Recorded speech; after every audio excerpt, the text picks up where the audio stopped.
Good evening everyone. Start करते हैं हमारी next class on answer writing session which is अभ्यास 2025।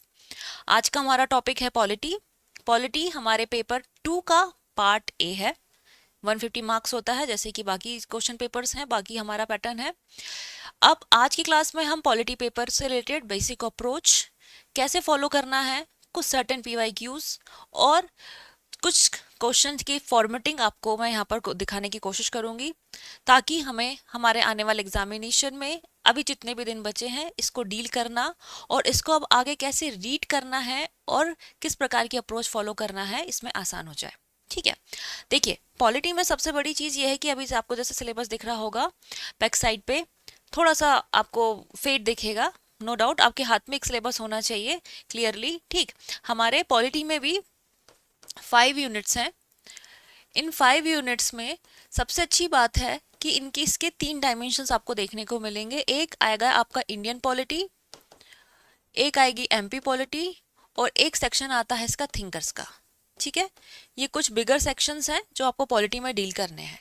तो हमारी जो बेसिक अप्रोच होनी चाहिए कैसे पढ़ने की हम आगे डिस्कस करेंगे, लेकिन इन 3 सेक्शन के बेसिस पे हमारी पॉलिटी, तो आपकी ये तीनों सेक्शन एक ही कॉपी में फ्रेम करिए। हर सब्जेक्ट की, हर पेपर की एक कॉपी होनी चाहिए, ना कि एक सब्जेक्ट की एक कॉपी होनी चाहिए। इससे फ़ायदा क्या होता है, जब आप 6 डेज में एग्जाम देने जाते हैं तो आपको चीज़ों को रिवाइज करना बहुत आसान हो जाता है और कुछ चीज़ें बहुत इंटरलिंक्ड भी होती हैं पेपर में ही। तो वो चीज़ें एक साथ जब मिल जाती है तो हमारा टाइम जितना कंज्यूम होता है, बहुत लिमिटेड टाइम मिलता है आपको हर पेपर देने के बाद, तो उस टाइम को, कम टाइम को बहुत इफिशिएंटली हम यूज़ कर सकते हैं अगर हमारे सारे नोट्स एक ही जगह हों तो। ठीक है, तो ये बेसिक सिलेबस है। 2024 में जो रिसेंट सिलेबस चेंज हुआ था उसके अकॉर्डिंग हम चीज़ें डिस्कस करेंगे। कुछ पीवाईक्यू मैंने 2024 से पहले भी डाले हैं क्योंकि टॉपिक्स कुछ रिपीटेड है, कुछ टॉपिक्स में थोड़ा सा चेंजेस हुआ है, तो उसके अकॉर्डिंग हम चीज़ें देख लेंगे। ठीक है, तो नेक्स्ट स्लाइड ये रहे। इसके बाद ये कुछ क्वेश्चंस हैं।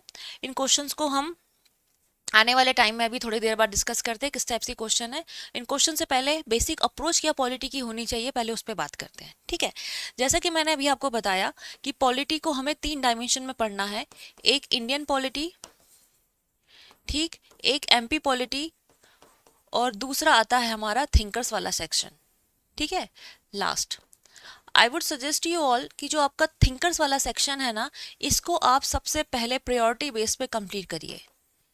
ठीक है, इसको कंप्लीट करने से क्या होगा, क्योंकि ये लिमिटेड चीज़ें हैं, ठीक है, लिमिटेड है और बहुत कम टाइम में इजीली कवर अप हो जाएंगी। ठीक है, अब थिंकर से क्वेश्चंस किस किस टाइप के आते हैं, पहले से जो भी जितने भी थिंकर्स हैं उनकी क्या आइडियोलॉजी है, उस बेस पे आपको क्वेश्चन देखने को मिलता है। ठीक है, आइडियोलॉजी के बाद उनकी कुछ बुक्स हैं उस पर आपको क्वेश्चन देखने को मिलेगा, या फिर उनसे रिलेटेड कोई स्टेटमेंट है उस पर स्टेटमेंट, उससे रिलेटेड क्वेश्चंस देखने को मिलेगा, या फिर कोई उसके बाद उन्होंने कुछ रिफॉर्म्स किए हैं, कुछ चेंजेस किए हैं, कुछ डिस्क्रिप्शन दिया है, उससे रिलेटेड क्वेश्चंस आता है आपका। ठीक है, रिफॉर्म्स या एनी डिस्क्रिप्शन। ठीक है, तो ये आपका थिंकर से रिलेटेड क्वेश्चन आपको देखने को मिलेंगे। इन्हीं के बेसिस पे कोई भी थिंकर आप पढ़ो, अगर आप अपने नोट्स में बनाना चाह रहे हैं तो ये टॉपिक्स डालिए, उनकी आइडियोलॉजी, उनकी बुक्स, उनके रिफॉर्म्स, उनकी डिस्क्रिप्शन या उनके कुछ अलग इनिशिएटिव स्पेशलिटीज़ हैं, यही टॉपिक्स डाल के थिंकर्स के फटाफट 1 से 1.5 पेज में आप नोट्स कंप्लीट करिए। ठीक है, फिर कौन से इंपॉर्टेंट थिंकर्स हैं उसका मैं थोड़ा सा नाम लिख दे रही हूँ। ये चीज़ें आपको थोड़ा सा भी प्रीवियस ईयर क्वेश्चन में दिखाऊंगी तो आपको देखने को मिलेंगी। हालांकि हमें सारे थिंकर्स टच करके जाने हैं, लेकिन कुछ टॉप प्रायोरिटी के थिंकर्स हैं जिसमें सबसे इंपॉर्टेंट आ जाते हैं हमारे महात्मा गांधी। ठीक है, इसके बाद आते हैं हमारे BR अम्बेडकर, BR अम्बेडकर आते हैं। उसके बाद हमारे आ जाते हैं यहाँ पर कौटिल्य। ठीक है,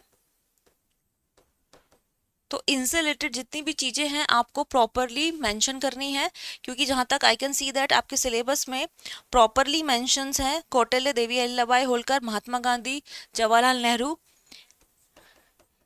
जवाहरलाल नेहरू से क्वेश्चन अभी बहुत कम आया है, लेकिन एक एक जो सबसे इम्पोर्टेंट एक आते हैं आपके, एक आया है अपने दीनदयाल उपाध्याय जी से क्वेश्चन आते हैं, इनके आइडियोलॉजी के बेसिस पे बहुत क्वेश्चन आते हैं, और एक लोहिया जी से। ठीक है, जिनमें से सबसे ज़्यादा हाईलाइटेड जो टॉप की 3 हैं, इनसे क्वेश्चन तो आपको हर अल्टरनेट ईयर्स में या हर अल्टरनेट ईयर्स के हम या कंसिस्टेंटली आपके ये कॉन्जिक्यूटिवली ये क्वेश्चंस आए हुए हैं, जो अभी आपको मैं PYQ के उससे भी बताऊंगी। ठीक है, तो ये हमारा थिंकर्स पोर्शन ऐसे कंप्लीट करना है।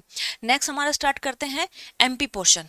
ये भी छोटा पोर्शन है। ठीक है, आपकी MP की कितनी यूनिट्स मिलेंगी? आपकी एक यूनिट प्रॉपर्ली डेडिकेटेड टू है किसको? MP की पॉलिटी से। तो सबसे पहले इसको कंपेयर करिए। ठीक है, MP की यूनिट आप कोई भी MP की बुक से कवर कर सकते हैं। साथ में इसके करंट अफेयर्स जो लोकल न्यूज़पेपर में आपके आते हैं, उससे रिलेटेड चीज़ों को अगर आप डेली पढ़ते रहेंगे तो आपके लिए MP की पॉलिटी को लिखना बहुत आसान हो जाएगा। ठीक है, कैसे? करंट अफेयर्स, जैसे कि हमारा डिस्ट्रिक्ट एडमिनिस्ट्रेशन के बारे में पूछा गया है पॉलिटी में।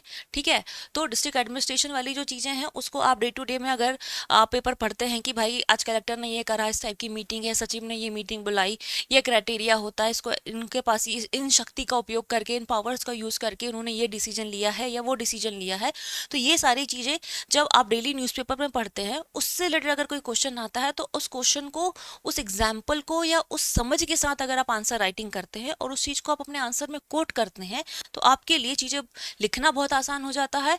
आप बाकियों से एट पार अपने क्वेश्चन में क्वालिटी डाल सकते हैं। ठीक है, तो इसीलिए मैं आपको सजेस्ट करूंगी कि थोड़ा सा लोकल न्यूज़पेपर का जो करंट अफेयर्स है वो MP की पॉलिटी के लिए भी देखना है। भी क्यों देखना है? क्योंकि जब हम हमारी इंडियन पॉलिटी पे आते हैं तो इंडियन पॉलिटी के लिए सबसे इंपॉर्टेंट चीज है आपका करंट अफेयर्स। ठीक है, क्यों मैं इस करंट अफेयर्स को बोल रही हूँ? क्योंकि देखो, मैं ये नहीं बोल रही हूँ कि आपको बेसिक नॉलेज जो अपनी पॉलिटी की है, आप प्रेसिडेंट, प्राइम मिनिस्टर, सारे आर्टिकल्स, इन सब के अलावा, क्योंकि ये सब नॉर्मली स्टूडेंट्स पढ़ ही रहा होगा तो वो बताने की मुझे ज़रूरत नहीं है कि आपको आर्टिकल्स बहुत अच्छे से पता होना चाहिए। ठीक है मैम, आपको आर्टिकल्स के साथ साथ पावर्स हो गई, किसकी पावर्स हैं, क्या है, कहाँ मेंशन है, कौन कौन से शेड्यूल्स होते हैं, कितने शेड्यूल्स होते हैं, how many DPSP, how many fundamental rights, how many fundamental duties, कौन से किस पार्ट में मेंशन है, कब ऐड हुआ, ड्राफ्टिंग कमेटी कब बनी, कितने मेंबर्स है, ये सब बेसिक क्वेश्चंस हैं। ठीक है, ये हर कोई बच्चा पॉलिटी में पढ़ता है। ठीक है, हमारा काम क्या है? इनके साथ साथ ये क्वेश्चन तो आएंगे, ऐसा नहीं है क्वेश्चन नहीं आएंगे, लेकिन इनके साथ साथ हमें जो एनालिटिकल क्वेश्चन आते हैं, क्यों?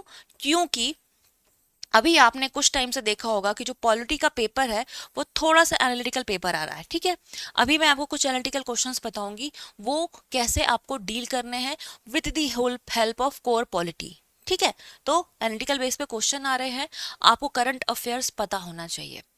कैसे करंट अफेयर्स पता होना चाहिए पॉलिटिकल लेवल पे? जैसे कि गवर्नर की पावर हमारे पास दिया हुआ है, गवर्नर से रिलेटेड क्वेश्चन है, प्रेसिडेंट हमारा दिया हुआ है, fundamental rights and DPSP are the topics mention. ठीक है, तो इन टॉपिक्स के बेसिस पे कुछ इन टॉपिक्स से रिलेटेड इंसिडेंट हुआ, कोई कोर्ट केस गया सुप्रीम कोर्ट में कि फंडामेंटल राइट वायलेट हो रहा है, इसकी वजह से ऐसा केस आया, हैबियस कॉर्पस का कोई केस आया। ठीक है, गवर्नर की पावर से रिलेटेड कोई केस आया, आपका जो क्या कहते हैं, आपका एंटी डिफेक्शन लॉ से रिलेटेड जो केसेस होते रहते हैं उस पे आता रहता है कई बार कि कुछ मिनिस्टर्स गए, उन लोगों ने पार्टी चेंज कर ली, पार्टी के टाइम ये चीज़ हुई, इलेक्शन कमीशन सब आप पढ़ते हैं, अगर इलेक्शंस होते हैं तो हमें उस समय ये प्रॉपरली पता होना चाहिए कि इलेक्शन कमीशन की पावर्स क्या हैं, कैसी चीज़ें हैं, कौन सा उन्होंने एक्शन लिया, कौन सा ऐप उन्होंने लॉन्च करा। इस टाइप के क्वेश्चंस क्या होते हैं आपके 2 मार्कर में आ जाते हैं, जैसे स्वीप ऐप लॉन्च करा उन्होंने, कोई इनिशिएटिव लिया इलेक्शन कमीशन ने। ठीक है, किस आर्टिकल का यूज करते हुए किया, तो उन क्वेश्चंस के आने के चांसेस भी ज्यादा रहते हैं। ठीक है, जो करंट में चल रहा होता है पॉलिटी में, क्योंकि बेसिक पॉलिटी तो पूछ चुके हैं, सिंपल सिंपल वो भी आती है, लेकिन इस टाइप के क्वेश्चंस भी आते हैं। ठीक है, दूसरा फिर जो एनालिटिकल पॉइंट पे क्वेश्चंस आते हैं उसमें जो हॉट टॉपिक्स चल रहे होते हैं, जैसे कि इस समय हमारा टॉपिक हमारे स्टेट में मोनली क्या चल रहा है, रिजर्वेशन का इशू चल रहा है, स्टेट का हो या फिर ऑल ओवर इंडिया में। हमारी जो सेंट्रल की अपोजिशन पार्टी है या हमारे स्टेट की अपोजिशन पार्टी है, they all demands to that they will increase the reservation limit. तो हमेशा रिजर्वेशन अभी तक का हॉट टॉपिक बना हुआ है। ठीक है, कास्ट सिस्टम हमेशा एक टॉपिक बना हुआ है। कास्ट के साथ साथ रिलीजन से रिलेटेड बहुत सारी चीज़ें हो रही हैं। आपने अभी रिसेंटली देखा होगा कि वक्फ एक्ट से रिलेटेड एक वक्फ एक्ट आया है। अभी हमें वक्फ एक्ट बहुत अच्छे से थोड़ा सा पता होना चाहिए, एग्जाम में आने के चांसेस हो सकते हैं क्योंकि बहुत पहले ही उसका बिल आया है। ठीक है, तो उसके बारे इंफॉर्मेशन, वो प्रॉपर्टी से रिलेटेड एक्ट है, रिलीजन से रिलेटेड एक्ट है, कहीं ना कहीं पॉलिटी का पार्ट है। ठीक है, तो उनसे रिलेटेड रिलीजन है, ज्ञानवापी मस्जिद है कास्ट के बेस पे, क्योंकि हमारा एक पॉलिटी का टॉपिक भी क्या है, रेस, सेक्स, जेंडर, एथनिसिटी, ये सब पॉलिटिकल रिप्रेजेंटेशन को कैसे इन्फ्लुएंस करते हैं। तो ये सब टॉपिक सिंपल सी बात है, तो उन टॉपिक को क्या क्वेश्चन आता है मोस्टली, या तो सिंपल आ जाता है कि बताइए कैसे इन्फ्लुएंस करते हैं, हम बेसिक बेसिक जनरलाइज आंसर लिख कर आ जाते हैं। लेकिन अगर आप करंट अफेयर्स पढ़ रहे होंगे, आपको डे टू डे की नॉलेज हो रही होगी कि रिलीजन के बेस पे कहाँ पर कौन सा इंसिडेंट हुआ, या फिर सुप्रीम कोर्ट ने उस पर क्या कहा, या गवर्नमेंट में उसका क्या टेक था, या उससे रिलेटेड कोई बिल या कोई एक्ट पास हुआ है क्या, ठीक है। ये सब चीजें अगर आपको जानकारी होगी तो आप बहुत इजीली अपने आंसर्स में इस चीज को कोट कर सकते हैं, ठीक है। तो आप एक भीड़ से थोड़ा सा अलग हट जाएंगे और प्रॉपरली हमारे आंसर को फ्रेम कर लेंगे, ठीक है। ऐसा ही एक क्वेश्चन मैं आपको अभी यहाँ पर एक्सप्लेन करूंगी कि कैसे हमने इसको डील करना है, कैसा हमारा माइंडसेट होना चाहिए, क्योंकि कंट्रोवर्शियल टॉपिक है। तो हमारा माइंडसेट क्या होना चाहिए, थोड़ा सा हमारा माइंडसेट यहाँ पर जैसा बोला जाता है एक डिप्लोमेटिक अप्रोच होनी चाहिए, ठीक है, डिप्लोमेटिक। और दूसरी चीज हमेशा ध्यान रखिए कि पॉलिटी में कोई भी चीज सही है गलत है कैसे पता चलेगा, कौन बोल रहा है, सो एंड सो मिनिस्टर ने बोला इसलिए सही है, नहीं, सो एंड सो गवर्नमेंट बोल रही है इसलिए सही है, नहीं है। What ever the constitution says that thing is true, ठीक है। जो कॉन्स्टिट्यूशन बोलेगा, जो कॉन्स्टिट्यूशन में लिखा है वो चीज हमेशा सही होती है, ठीक है। तो कभी भी आपको कोट करना है कि रिलीजन के बेस पे ये चीज हो रही है, गलत है सही है कैसे पता चलेगा, कॉन्स्टिट्यूशन उसके बारे में क्या बोलता है बता दीजिए। और कॉन्स्टिट्यूशन की सबसे अच्छी व्याख्या कौन करता है, हमारा सुप्रीम कोर्ट। तो सुप्रीम कोर्ट के भी जजमेंट्स अगर आप लगाना चाहें किसी भी चीज में तो आप उनको कोट करके बता सकते हैं कि सो एंड सो इंसिडेंट में माई ओपिनियन इज दैट कि what ever supreme court has said it is right, ठीक है। तो सुप्रीम कोर्ट के जजमेंट को कोट कर सकते हैं। जैसे कि अगर आपका क्वेश्चन आता है सेम सेक्स मैरिज पे आता है, मार्शियल रेप पे आता है, किसी भी चीज पे आता है, वक्फ एक्ट पे आता है, खैर अभी ये वहां तक नहीं गया है, सुप्रीम कोर्ट तक की चीजें पे नहीं, लेकिन कोई भी ऐसा क्वेश्चन आता है, रिजर्वेशन पॉलिसीज पे आता है, तो जो सुप्रीम कोर्ट के डिसीजन है आप उनको कोट करोगे, उनके जजमेंट को कोट कर सकते हैं, या उनके फाइनल अगर वर्डिक्ट आ चुका है आप उनको कोट कर सकते हैं और बता सकते हैं कि this should be the correct thing which has to be followed. अगर आपको ओपिनियन बेस्ड कोई क्वेश्चन आता है कि comment on so and so reservation, critically analyse so and so sing, ठीक है, तो ये वाली चीजों के लिए ये हमारा पॉलिटी का अप्रोच होना चाहिए। तो सीधी सी बात है, पॉलिटी के लिए क्या करेंगे, हम प्रॉपरली हमारे न्यूज़पेपर को डेली पढ़ेंगे, जिसमें हमारा एडिटोरियल हमें बहुत अच्छे से पढ़ना है, और एडिटोरियल वो पढ़ना है जो हमारा टॉपिक में प्रॉपरली चीजें मेंशन है, ठीक है। क्योंकि हमारे टॉपिक में क्या क्या मेंशन है, रिलीजियस, एथनिसिटी, कास्ट इनसे रिलेटेड है, गवर्नर की पावर्स, प्रेसिडेंट की पावर्स, प्राइम मिनिस्टर्स की चीजें, ठीक है, सेंटर स्टेट रिलेशंस के बीच में क्या हो रहा है, ट्रिब्यूनल्स क्या क्या है, commissions, women commission, central information commission, जितने कमीशंस हमारे सब्जेक्ट सिलेबस में मेंशन है, उससे रिलेटेड कोई भी इंफॉर्मेशन आ रही है तो वो आपको डेफिनेटली पढ़नी है, और अपने नोट्स में उससे जो भी चीजें, कोई आर्टिकल का मेंशन है उसको आप राइट डाउन करिए। क्यों राइट डाउन करिए, क्योंकि क्वेश्चंस, पहला क्वेश्चन बनने के चांसेस वहां से बहुत हाई हो जाते हैं, और दूसरा आप उन इंस्टेंस को, उन एग्जाम्पल्स को लेके अगर आप अपनी आंसर राइटिंग में कोट करते हैं तो आप एक जनरलाइज आंसर से एक स्पेशलाइज्ड आंसर की तरफ पहुंच जाते हैं, जो कि एक नॉर्मल जनता, सिंपल ये आर्टिकल था, ऐसा था, वैसा था, सिंपल जो भी आप अपनी टेक्स्ट बुक में पढ़ते हैं उसको लिखने से आप उस टेक्स्ट बुक की नॉलेज के साथ, उस बेसिक नॉलेज के साथ, अपनी करंट के नॉलेज के साथ एक अच्छे मार्क्स पाने में क्या होगा, आपको हेल्प करेगा, ठीक है। तो अब इससे पहले थोड़ा सा ये अप्रोच हो गई, अब कुछ क्वेश्चंस को डिस्कस करते हैं। जैसे कि मैंने अभी आपको बताया, जैसे कि देखिए यहाँ पर, देखिए मैं थोड़ा साइड हो जाती हूँ, हमारा 2 मार्क्स में क्वेश्चंस क्या क्या आए हैं, सिंपल से क्वेश्चंस भी आए हैं, जैसे कि right 5 elements of the preamble of the constitution of India, simple preamble mentioned है तो प्रीएम्बल से आपके क्वेश्चन आ गए। 4 एस्पेक्ट ऑफ लिबर्टी, बेसिक चीजें पढ़ते जाइए, वो उनसे क्वेश्चन आने ही आने हैं, ठीक है। फिर rational behind directive principle of state policy, क्या इसका मूल सिद्धांत है, इनकी क्या इंपॉर्टेंस है, वो आप कोई भी टेक्स्ट बुक पढ़ेंगे इजीली आ जाएगा, ठीक है। एक क्वेश्चन आपका Bommai case, which justice of supreme court called the preamble as a integral part of the constitution, ठीक है, थोड़ा सा डीप क्वेश्चन आया था उस समय, ये जिस 2022 में ये शायद क्वेश्चन आया था, 22 या 23 में ये क्वेश्चन आया था। तो इस क्वेश्चन का क्या था कि जो इनके जो जज थे, आई थिंक शायद जस्टिस वर्मा थे, I am not clear about it, थोड़ा सा इस पर सर्च कर लेना, लेकिन ये जो जज थे वो अपने एमपी से बिलोंग करते थे, तो उनके बेस पे ही थोड़ा सा क्वेश्चन आया था, ठीक है। फिर सिंपल से आपको आर्टिकल पूछा है।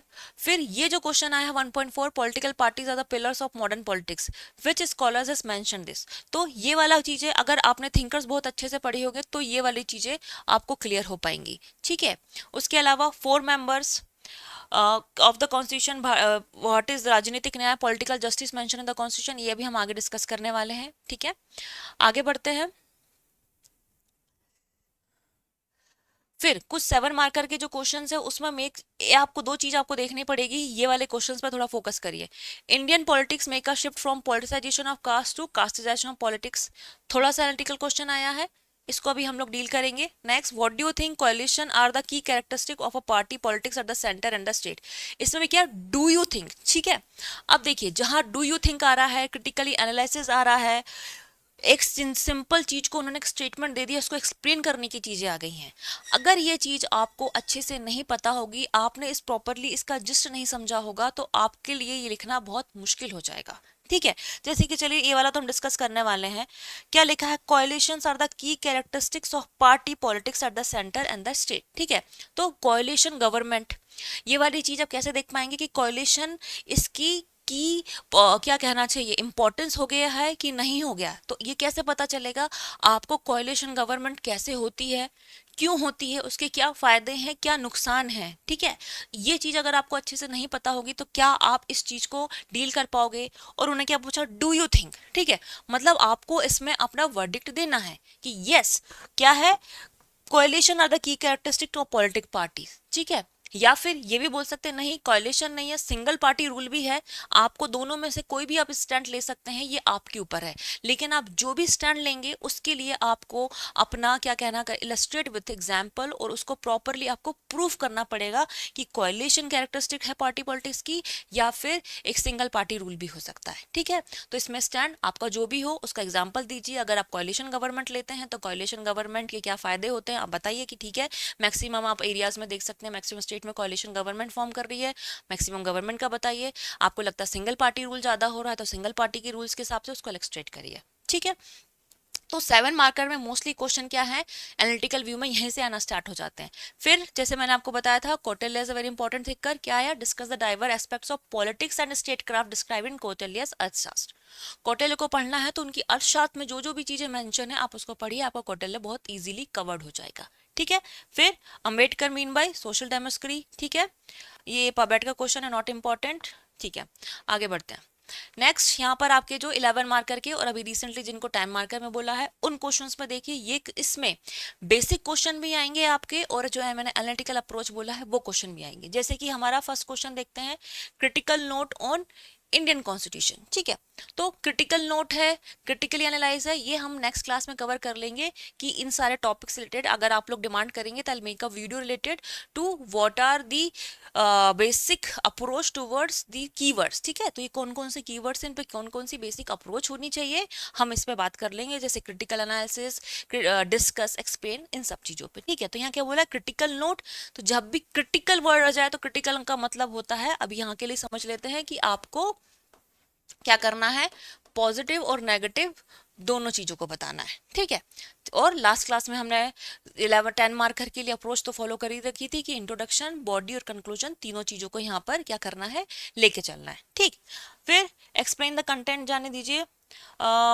फिर इसमें क्वेश्चन आता है, role of caste in Indian politics as a blessing और अ कर्स, ठीक है। आपको इसी पेपर में 2 क्वेश्चन कास्ट पे देखने को मिल गए हैं, ठीक है। मींस फिर 2022 में रिजर्वेशन पे भी क्वेश्चन आया था, तो इसीलिए मैं आपको बोल रही हूँ कि इन चीजों के लिए आपका खुद का एक क्या कहना चाहिए, एक अप्रोच जरूर होना चाहिए, आपकी बेसिक अंडरस्टैंडिंग जरूर होना चाहिए, तब जाके आप इन क्वेश्चंस को with example, with constitutional limit, with supreme court verdicts क्या होना चाहिए एग्जैक्टली, तब आप इसको बहुत इजीली डील कर सकते हो, ठीक है।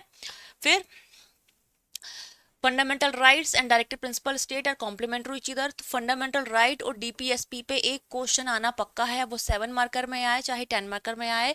इनके इक्वेलिटी क्या है, इनमें सिमिलैरिटीज क्या है, इनमें डिफरेंस क्या है, ये बहुत अच्छे से पता होना चाहिए। और कौन कौन से केसेस इन दोनों से एसोसिएटेड है, ये बात बहुत अच्छे से आपको क्लियरली पता होना चाहिए। ठीक है, जो मैंने टॉपिक्स बताए उनके साथ साथ अगर आपको basic core topic of polity पढ़ना है तो उसमें फंडामेंटल राइट, डीपीएसपी जो शुरुआत की हमारे सारी चीजें हैं टिल आवर प्रेसिडेंट, इन चीजों को प्रॉपरली इनकी एक एक चीज बहुत अच्छे से पता होना चाहिए। ठीक है, फिर आता है हमारा ये question, contemporary relevance of Kautilya's foreign policy. ठीक है, कौटिल्य पे फिर क्वेश्चन आ गया। ठीक, कभी 7 मार्कर में आता है, कभी 10 मार्कर में आता है। फॉरेन पॉलिसी क्या है, प्रेजेंट रिलेवेंस, कंटेम्प्रेरी रिलेवेंस। ठीक है, तो आज की आपको फॉरेन पॉलिसी बहुत अच्छे से पता होगी कि आज की फॉरेन पॉलिसीज में क्या अच्छाइयां हैं, क्या बुराइयां हैं। उन बुराइयां अच्छाइयों में कौटिल्य की फॉरेन पॉलिसीज कहाँ तक बैठती है या सुटेबल होती है, अगर आप उन दोनों में इंटर रिलेट कर पाएंगे तभी आप इस आंसर को बहुत अच्छे से डील कर सकते हैं। ठीक है, तो क्या बात हुई, फॉरेन पॉलिसी हम वैसे नॉर्मली फॉरेन पॉलिसी कहाँ पढ़ेंगे, इकोनॉमिक्स में पढ़ते हैं, लेकिन फॉरेन पॉलिसी के बेसिस पे जो आपकी चीजें हैं वो अगर आप पॉलिटी में भी बहुत इंपॉर्टेंट हो जाती है फॉरेन पॉलिसी या डिप्लोमेसी की अगर हम बात करेंगे, तो इस चीज को अगर आप यहाँ पर प्रॉपरली पढ़ेंगे तो ही आप इस चीज को बहुत अच्छे से डील कर पाएंगे। ठीक है, फिर लास्ट क्वेश्चन जो हमारा आता है नॉक्स यूनिट का, डिस्ट्रिक्ट कलेक्टर की क्या रिस्पॉन्सिबिलिटी होती है। डिस्ट्रिक्ट कलेक्टर की रिस्पॉन्सिबिलिटी क्लियरली आपको तो बहुत अच्छे से पता होना चाहिए, क्योंकि हम एसडीएम बनने के लिए ही इस एग्जाम की प्रिपरेशन कर रहे हैं, और एसडीएम से ऊपर आपको मेनली जो हेड होता है सबसे बड़ा वो कलेक्टर होता है। तो आपको क्लियरली ये चीज बहुत अच्छे से जितना भी है इसको तैयार कर लो, ये आपके इंटरव्यू में भी आने वाले टाइम में बहुत काम आने वाली है। ठीक है, तो role of deputy collector, district collector, हमारे जो सेक्रेटरी हैं, हमारे चीफ सेक्रेटरी, इनके क्या रोल है, क्या पावर्स है, बहुत अच्छे से आपको पता होना चाहिए, क्योंकि आप जिस एडमिनिस्ट्रेशन में जाने वाले हैं आप इसी हायरार्की में काम करेंगे। तो नुकसान कुछ नहीं होने वाला, इसे यहाँ लिखना भी है, आपको ये क्वेश्चन इंटरव्यू में पूछे जाते हैं और ऑन द ग्राउंड आपको इन्हीं चीज को इंप्लीमेंट करना है। ठीक है, तो वैसी चीज आसान हो जाएगी, तो इसको जितने अच्छे से मन से आप पढ़ोगे उतना अच्छा आप इसको लिख पाओगे। ठीक है, चलिए आगे स्टार्ट करते हैं हमारा, फटाफट क्वेश्चंस देख लेते हैं। अभी बेसिक क्वेश्चंस है, लिखने के तरीके पे यहाँ पर आप ध्यान दीजिए। मैंने सिंपल क्या कोशिश करी है कि पॉइंट्स में लिखना, आर्टिकल का कोई क्वेश्चन आया है तो उसको कैसे डील करना है, और सिंपल कोई टाइप्स वाली चीजें आई हैं तो उन्हें कैसे डील करना है। ठीक है, जैसे कि क्या लिखा है, mention 3 federal features of the constitution. Simple 3 federal features आप बता सकते थे, लेकिन मैंने थोड़ा सा उनको क्या करा है, एक्सप्लेन भी करा है। ये फीचर है एक, इस फीचर्स का क्या है और इस फीचर का क्या है। ठीक है, रिटन कॉन्स्टिट्यूशन क्या कर रहा है, establish framework of government, division of power between central and state government, independent judiciary to interpret the constitution and settle disputes। ठीक है, तो बेसिक कुछ फीचर्स थे, उन बेसिक फीचर्स को हमने किसके साथ करा है, थोड़ा सा डिटेलिंग भी किया है। थोड़ा सा हटके आप अगर सिंपल ये बेसिक फीचर्स भी लिख देते तो आपके कोई ऐसे मार्क्स नहीं कटता है, लेकिन थोड़ा सा आप एक्स्ट्रा लिख देंगे तो एग्जामिनर के माइंड में आपकी थोड़ी इमेज एक नॉलेजेबल या फिर एक मोस्ट रेड पर्सन की बन जाती है। तो टाइम हो आपके पास, स्पीड हो, तब आप इस चीज को लिखो, नहीं तो आप बेसिक भी लिख सकते थे, तो कोई यहाँ पर दिक्कत नहीं थी। ठीक है, फिर provision of article 149, no need to write the definition which is written on bare act. Simple bare act में जो लिखा है उसको लिखने की बिल्कुल जरूरत नहीं है, आप उस डेफिनेशन को जो आपको समझ में आता है उसको प्रॉपरली फ्रेम करिए और आगे बढ़िए। ठीक है, duties and power of computer regarding, ये बस क्या है कि चीजें ना प्रॉपरली अलग अलग दिखनी चाहिए, इंसान रीड करे और आगे बढ़े। What are the types of forts, simple Kautilya के फोर्ट्स, मैंने बस एक्स्ट्रा ना बात डाल दी कि ये जो फोर्ट्स हैं वो कहाँ मेंशन है, कौटिल्य की अर्थशास्त्र में। ठीक है, तो ये क्या होगा, मेरे बाद जिसकी कॉपी चेक होगी उसकी कॉपी में एग्जामिनर शायद अर्थशास्त्र को सर्च कर सकता है, और उसके शायद कुछ मार्क्स, शायद, क्योंकि आई एम नॉट श्योर, हमने कॉपीज नहीं देखी है बहुत टाइम से, लेकिन हो सकता है कि आपने एक एक्स्ट्रा फैक्ट डाला है तो शायद आगे वालों के 0.5 या 0.25 मार्क्स कट सकते हैं और आपको मिल सकते हैं। ठीक है, आप क्योंकि आपने एक फैक्ट एक्स्ट्रा डाल दिया जो पूछा था। ठीक है, और कुछ अलग नहीं डाला है। हालांकि 2 मार्कर में बोला जाता है क्या, कि जितना आता है टू द पॉइंट आप लिखिए। ठीक है, तो नॉट नेसेसरी, सबसे पहले आपके पास टाइम है, आपके पास स्पीड है, तो थोड़ा एक्स्ट्रा करिए, टाइम और स्पीड की कमी है तो जितना पूछा है उतना लिख के आपको आगे बढ़ना है। ठीक है, next, mention 4 members of constitution drafting committee. थोड़ा सा उसका फ्रेमिंग पे आप ध्यान दीजिए, 4 मेंबर्स पूछे थे तो 4 मेंबर्स तो यहाँ लिखे हैं। ठीक है, लेकिन साथ में एक लाइन क्या डाल दी, headed by BR Ambedkar also. ठीक है, थोड़ा सा एक्स्ट्रा चीजें डाल के हमारा एक फ्रेमिंग, आंसर राइटिंग तो सिंपल जो पूछा है वो लिखना होता है, लेकिन एक आर्ट ऑफ आंसर राइटिंग क्या होती है, आप उस क्वेश्चन को फ्रेम कैसे कर रहे हैं। ठीक है, next, what do you understand by political justice mention in preamble of constitution. Simple है, पॉइंट्स में आपने लिख दिया, आप इसको बिल्कुल रीड कर सकते हैं। आपको पीडीएफ मिल जाएगी तो उसको आसानी से रीड करना है, मस्त प्रेजेंटेशन देख लीजिए, 1 2 3 4 प्रॉपरली पॉइंट्स में लिखा है। इन पॉइंट्स के साथ साथ आपको एक एक लाइन में कोशिश करें, एक लाइन में एक एक चीजें आए, ठीक है। Next, Indian politics marks a shift from politicisation of caste to castisation of politics. देखो, इस क्वेश्चन को मैंने आपको बताया था कंट्रोवर्शियल था।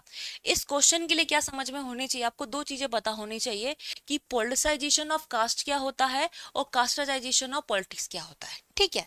Politicisation of caste simple basic meaning क्या समझेंगे कि हमारी जो कास्ट थी उसको हमने पॉलिटिकल लेवल पे यूज कर दिया, उसके पॉलिटिक मतलब कास्ट को हमने पॉलिटिसाइज कर दिया, ठीक है। कास्ट के बेस पे हम काम करने लगे, हम उनको क्या करने लगे, उन पे ज्यादा फोकस करके, उस कास्ट स्पेसिफिक को फोकस करके हमारे पॉलिटी का सेंटर पॉइंट बना दिया। लेकिन कास्टिजाइजेशन ऑफ पॉलिटिक्स का मतलब क्या चेंजेस हुआ कि हमने जो पॉलिटिकल पार्टी थी वो ही कास्ट बेस पे डिवाइड हो गई। पहले हम फोकस कर रहे थे कास्ट पे, लेकिन अब हम ही कास्ट बेस पे क्या करने लगे, हम लोगों का ही डिवीजन जो पॉलिटिक्स है हमारी वो कास्ट ही हो गई है। हम ही कास्ट में डिवाइड हो गए, एक एक इंसान कास्ट के बेस पे ही काम करने लगा। ये एक सिंपल सी बेसिक सी डेफिनेशन है। ये दो चीज पता है। अब क्या करेगा बच्चा, कोशिश करेगा कि दोनों की डेफिनेशन लेके खत्म कर दो, नहीं। फ्रेमिंग क्या होती है, उन्होंने क्या बोला है, मार्क्स आर शिफ्ट फ्रॉम, इससे शिफ्ट होके यहाँ आ गई, ठीक है। तो हमें बताना है कि पहले क्या होता था और अब क्या हो रहा है। थोड़ा सा रीड करेंगे। India being a diverse country with thousands of castes and communities, previously caste was a central and often dominant factor in political decision making, party politics and electoral strategies, ठीक है। तो ये चीज बता के क्या करा मैंने, इस चीज को बताया और ये भी बता दिया कि इसे हम politicization ऑफ कास्ट कहते हैं, ठीक है। लेकिन जब हम आया कि but with time in current scenario it is seen that there is a increasing influence of caste dynamics and division within the political system. Political system के अंदर ही कास्ट के बेस पर डिवीजन स्टार्ट हो गया। पहले तो हम सब फोकस करते थे, लेकिन अब हम खुद ही डिवाइड होना स्टार्ट हो गए कास्ट के बेस पे। तो वो कैसे डिवीजन हुआ, क्या क्या हो रहा है, cast identity becomes the primary determinant of political representation. ये जो पार्टीज बनी है ये स्पेसिफिकली कास्ट बेस्ड पार्टीज हैं, ठीक है। फिर it is on the expense of merit और आइडियोलॉजी। आपकी क्या मेरिट है, आपकी क्या आइडियोलॉजी है, वो तो सब साइड में चली जाती है, आप कास्ट को ही एट पार रख के फोकस करते हैं, ठीक है। फिर politics become a means of perpetuating and reinforcing caste hierarchies, ठीक है। कास्ट क्या बना गया है, रीइंफोर्सिंग या एग्जिस्टिंग उसको और टफ करने की कोशिश करता है कास्ट के बेसिस पे पॉलिटिक्स को, और hence this is called casteism और इट हिंडर्स द डेवलपमेंट, ठीक है। आपको प्रॉपर्ली दिखाई नहीं देगा, लेकिन ये जब आपके पास पीडीएफ के फॉर्म में आएगा तो it is easily visible to you, ठीक है। तो आप इस मेथड को समझ गए हैं। कॉन्सेप्ट भी आपको थोड़ा बहुत आपको समझना है। जब हम अगर आप लोग बोलेंगे तो हम नेक्स्ट क्लास में इस चीज को बहुत तरीके से समझने पे फोकस कर सकते हैं। माय पॉइंट इज हेयर कि इस टाइप का क्वेश्चन आया है तो एक बैलेंस अप्रोच के बेसिस पे आपने इंट्रोडक्शन, बॉडी और कंक्लूजन के फॉर्म में अगर 7 मार्कर लिख रहे हैं तो भी इस लिमिटेड स्पेस में आप दोनों चीजों को बहुत कम शब्दों में और बहुत इजीली एक्सप्लेन कर सकते हैं विद देयर फ्रेमिंग। दोनों में कनेक्टिविटी है कि यहां से यहां शिफ्ट हो गया, पहले ये था और यहाँ नेक्स्ट ये हो गया है, ठीक है। आगे बढ़ते हैं। अब ये वाला जो क्वेश्चन मैंने लिया है, इस क्वेश्चन का लेने का रीजन क्या था कि जो डिफरेंस बिटवीन क्वेश्चंस आते हैं ना, इजी क्वेश्चन लिया है, यहाँ पर एक एनालिटिकल क्वेश्चन नहीं लिया है मैंने। इसमें क्या होता है, जब भी हम डिफरेंस बिटवीन के क्वेश्चन लिखते हैं, हमारे पास 3 लिखने के तरीका सिंपल ये होता है कि हम यहाँ बनाते हैं बेस पॉइंट्स, ठीक है, बेस पॉइंट, और यहाँ पर ए और बी, मींस इनके बेसिस पे ए एंड बी को हम डिफरेंस करते हैं, ठीक है। तो क्या होता है उस पे कि ये चीज है, इसके वजह से इसमें डिफरेंस है, ये ऐसा है और ये ऐसा है, ठीक है। तो सेम चीज यहाँ करिए, लेकिन जब वो क्वेश्चन 10 मार्कर में आ जाता है तो बस टेबल फॉर्म में ना बना के हमें एक इंट्रो, बॉडी और कंक्लूजन के फॉर्म में करके जो बेस पॉइंट होते हैं हम उसको नंबरिंग देने के बाद, अगर जैसे यहाँ फंडामेंटल राइट है और डीपीएसपी है तो दोनों को क्या करा, यहाँ पर बेस पॉइंट लिख दिया, फंडामेंटल राइट में क्या है, डीपीएसपी में क्या है, उसको यहाँ पर क्या कर दिया आपने, मेंशन कर दिया, ठीक है। तो सिंपल सी सब चीज है, यही मैंने यहाँ पर मेंशन करी है। Indian constitution world most lengthiest yet very comprehensive, ठीक है। थोड़ा सा मेरा इंट्रोडक्शन बड़ा हो गया है तो इस पर प्लीज परेशान नहीं होगा, आप देख लीजिए। कनेक्टिविटी के लिए मैंने उसको फोकस करा है कि प्रॉपरली एक इंट्रोडक्शन हो, आप चाहो तो उसको छोटा भी कर सकते हो। फिर नेक्स्ट क्या करा है, सीधा ये बेस पॉइंट्स बनाए, इसको टेबल्स फॉर्म में नहीं लिखा है, बेस बनाया। पर्पस क्या है, फंडामेंटल राइट का, डीपीएसपी का। सब्जेक्ट्स किससे डील करता है fundamental right, DPSP. Suspension condition fundamental क्या है, डीपीएसपी क्या है, effect of law, place in constitution और स्पेशलिटी। 6 पॉइंट्स बनाए, दोनों पेजेस का यूज हुआ, ठीक है। फिर लास्ट में हमने एक ओवरऑल कंक्लूजन दे दी, ठीक है। तो ये क्या तरीका रहता है, इससे क्या है आपके पेजेस भी फिल हो जाते हैं, अजीब सा भी नहीं लगता कि आपने सिंपल चीज लिखी है और एक 10 मार्कर की जो एक क्या कहना चाहिए प्रॉपर एक इमेज है, ठीक है, 10 मार्कर की इमेज है, क्या है कि ये थोड़ा सा होलिस्टिक अप्रोच लिए रहता है 10 मार्कर, ठीक है। तो इस होलिस्टिक अप्रोच को आपको शो करनी रहेगी, ठीक है, done. So that's all for this polity paper. इससे रिलेटेड और टॉपिक्स को हम नेक्स्ट सेशन में डील करेंगे। सो आप इसको कंटिन्यूसली इनको टेलीग्राम में मिलेंगे, तो आंसर्स को अपनी कॉपी में लिखिए और कमेंट कि आप नेक्स्ट में इस पॉलिटी पेपर से रिलेटेड कौन से टॉपिक को डिस्कस करना चाहते हैं। Answer writing will discuss in our next classes, ठीक है।